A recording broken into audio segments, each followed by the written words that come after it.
So Khammam politics కొంచెం డిఫరెంట్గా ఉంటాయి. ఓవరాల్గా చూసుకుంటే స్టేట్లో ముగ్గురు మంత్రులు ఖమ్మం నుంచి రిప్రజెంట్ చేస్తూ ఉన్నారు, ఉమ్మడి ఖమ్మం నుంచి. ముగ్గురు హెవీ వెయిట్స్.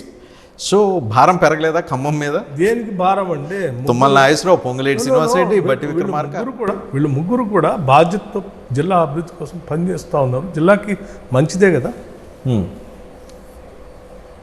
ఇబ్బంది ఏముంది? క్లాష్ ఏం రావట్లేదు. ఎందుకు వస్తుంది క్లాష్ దేనికి సార్? ఆధిపత్య పోరాటం ఉంటుంది కదా, రాజకీయం అంటే మాకేమన్నా ఇండివిజువల్ అజెండా ఉంటే క్లాష్ వస్తుంది. మాకేం ఇండివిజువల్ అజెండా ఏం లేదు, మా ఎజెండా అంతా పీపుల్స్ అజెండానే. జిల్లాలో పొంగులేటి శ్రీనివాసరెడ్డి ఆధిపత్యాన్ని ప్రదర్శిస్తుంటాడు, అతని వర్గ ప్రదర్శన ఎక్కువ ఉంటుంది అనేది ఒక చర్చ ఉంది. మీకు అది ఇబ్బందికరంగా ఎప్పుడు రావడం? నాకేం ఇబ్బంది లేదండి, నాకు ఎప్పుడూ ఎటువంటి ఇబ్బంది ఉండదు. ఎందుకంటే నా పని పార్టీ పరంగా నేను ఏం చేయాలో చేసుకుంటూ వెళ్తూనే ఉంటాను, ప్రజలకు ఏం చేయాలో చేసుకుంటూ వెళ్తూ ఉంటాను. అదేం ఇబ్బంది నాకేం. అంటే తుమ్మల నాగేశ్వరరావు అండ్ పొంగులేటి శ్రీనివాసరెడ్డి రెండు బలమైన సామాజిక వర్గాలకి రిప్రజెంట్ చేసే నాయకులు, మంత్రులుగా ఉన్నారు. వాళ్ళ ఆధిపత్యం అనేది అక్కడ రిఫ్లెక్ట్ కావాలి. మీరు పొరపాటు పడుతున్నారండి, వాళ్ళిద్దరూ కాంగ్రెస్ పార్టీ నాయకులుగా ఉన్నారు. ఇప్పుడు ఐ డోంట్ సీ దెమ్ ఒక బలమైన సామాజిక వర్గానికి నాయకులుగా నేను చూడను.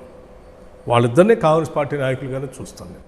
రేణుకా చౌదరిని కూడా కాంగ్రెస్ పార్టీ నాయకులు, మీకు డిఫరెన్సెస్ లేవా? ఆమెను కూడా కాంగ్రెస్ పార్టీ నాయకులుగానే చూస్తాను నేను.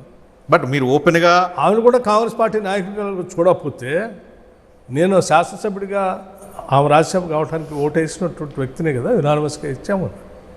కానీ ఒక అంతర్గత కోల్డ్ వార్ మధ్య ఉంటుంది. భిన్నాభిప్రాయాలు ఉండొచ్చండి, ఒక్కొక్క అంశం మీద ఒక్కొక్క అభిప్రాయం, ఒక రకమైన అభిప్రాయం ఉంటుంది. భిన్నాభిప్రాయాలు ఉండొచ్చు కానీ గోల్ ఒకటే ఉంటుంది. సో దాన్ని మీరు భేదాభిప్రాయాలుగా చూస్తే కరెక్ట్ కాదు. జనరల్గా రాజకీయాల్లో వారసత్వాలు ఉంటాయి. మీ వారసులు ఎవరు? నేను ఇప్పుడు యాక్టివ్ పాలిటిక్స్లో ఉన్నాను. ఇప్పుడే నాకు 40 ఏళ్ల సుదీర్ఘ పోరాటం తర్వాత ఒక అవకాశం వచ్చింది, ప్రజల సేవ చేసే భాగ్యం, ఒక అవకాశం. అది చేస్తా ఉన్నాను. ఇంకో రకమైనటువంటి ఆలోచన అసలు ఏది నా మైండ్లో లేదు.